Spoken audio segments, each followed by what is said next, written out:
Hey, the Energy Nerd Show is like a good meal, except instead of nutritious, delicious food, we give you facts and data, and there's no calories, and it's free.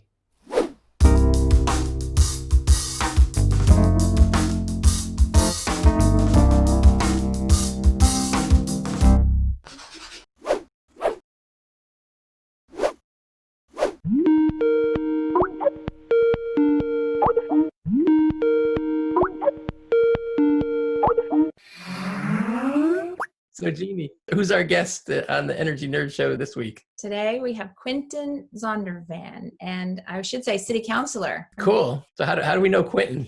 I think you've known Quinton for quite a while, but one of my earlier memories of Quinton is as an honorary guest at Climbable's first ever benefit concert. And I don't know if you remember, Quinton, but I introduced you as the greenest man in Cambridge. I do remember that. Thanks for being with us today. We're really excited. And thanks for representing us. Yeah, my pleasure, and happy to be here with you guys. I think our topic today is the net zero commitment plan. What do we call it? Where does it start? It's called the Net Zero Action Plan, and it started back in 2013 when myself and fellow citizens filed a zoning petition asking for all new construction to be net zero. And of course, that petition was denied, but it did turn into a task force that ultimately produced the Net Zero Action Plan in 2015. And so then how's it been going since 2015? We got 5 years of action. Are we making progress? Yeah, sort of, mostly.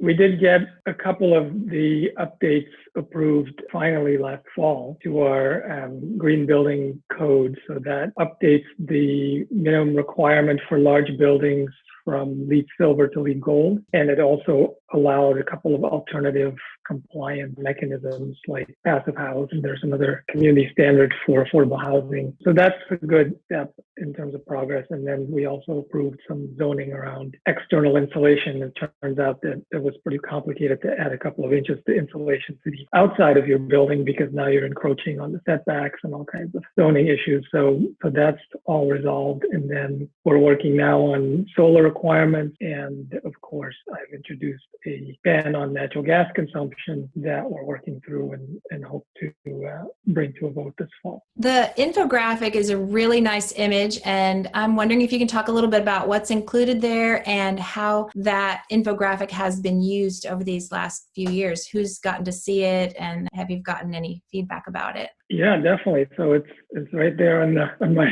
kitchen to garage door. So I'll take it off and bring it over. It's lived there since we passed in 2015. I've decorated it with a rent control sticker. But the main thing we're going to focus on is this wedge graph over here. And what it basically is showing is how much we could gain from energy efficiency alone. So that's the green part. And then it shows the yellow sliver is the renewable portfolio standard, which is adding renewable energy to the grid. And then between those two actions, we should be getting to a 70% reduction by 2040 in our greenhouse gas emissions from the building sector. The reason we focused on buildings is that represents 80% of our emissions in Cambridge. So that's the city buildings as well as all the kind of residents and businesses. And so it's the full city building stock included in that target? Yes, this includes all buildings, new and existing, and planned construction at that point in time. The existing buildings are the toughest nut to crack. The newer buildings are a little bit easier because you built them right from the beginning. And that's why we updated our green building standards and we're working on the solar requirements. And the city agreed to go first. So in terms of the action plan, which is outlined over here, item number 5. And so it's broken down into different categories: energy efficiency in existing buildings, net zero construction for new buildings, a local carbon fund, renewable energy supply, which is the RPS again, and engagement in capacity building. So the plan outlines over the next 20 years, or the next 10 years remaining, how the buildings are supposed to become net zero. So city buildings went first, and so all new construction by the city has been effectively net zero. That's a good example. Exactly. So the King Open School that we rebuilt and the Valenti Library and all of that uses extensive geothermal and solar to really reduce the energy requirements. There's still a little bit of grid energy, and so what we're working on this year is a municipal energy supply contract, electricity supply contract, to get 100% renewable electricity to all our city buildings. And so that would make the King Open School and those associated buildings all net zero emissions once we do that. And then for small residential construction, that's supposed to be net zero in 2022. So that's coming up pretty fast. And then 2025 is commercial and large residential. And then 2030 is the laboratories, they go left. And is electrification a part of that? You mentioned the gas ban as well. Is that part of the net zero goal? Yeah. So back in 2015, we didn't explicitly codify that or require that. We kind of left it open in terms of how you get there. But, over the intervening 5 years, it's become pretty clear that that's the way to do it. And that's what the city is doing with its own buildings. So the King Open School, there's no on-site combustion at all. That seems to be the way of the industry. So that's what I'm trying to codify with this ordinance that basically says you have to do it for all new construction. It's a little bit separate, as you know, because it doesn't necessarily guarantee that you're net zero. That still depends on your electricity supply. But it makes it easier to ultimately become net zero. I wonder if there's a role for storage in any of these big new city projects, because I think a lot about resilience, and I look at some of the renovations of the schools and see all those solar panels and all the energy efficiency. And I wonder, are you thinking of batteries in the basement and a resilience hub of any kind for some of those net zero buildings? Yeah, we are thinking about it. The schools,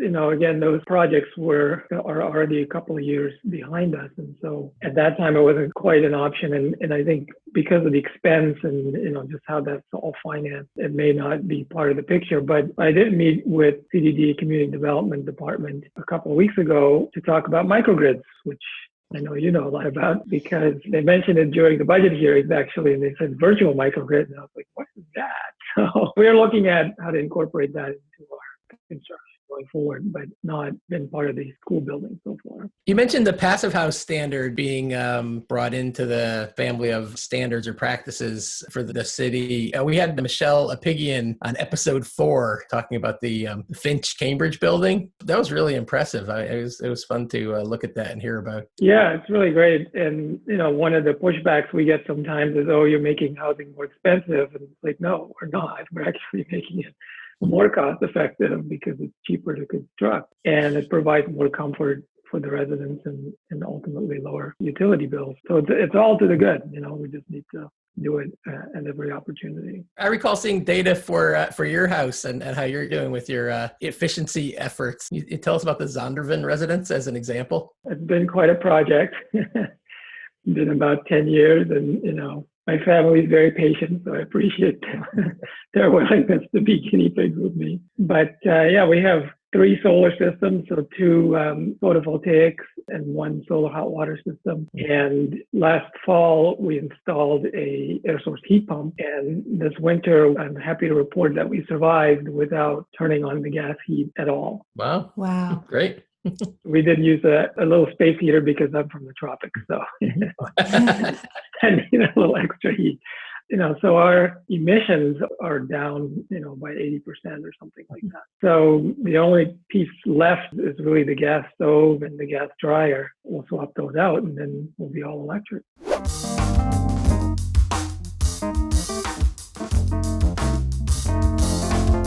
Thanks for watching. This is Energy Nerd Show and Tell. It's the show that we want to watch, so we're thinking maybe some of you energy nerds want to watch it too. If you do, then tell your friends and subscribe right around here. Click there. And check or there or over here. Instagram and Twitter and Facebook and YouTube and where else? And the Energy Nerd website at energynerdshow.com. You can always go there. And if you want to be a guest, you can volunteer to be a guest. We love to have guests. In fact, that's kind of what the show is all about. Absolutely.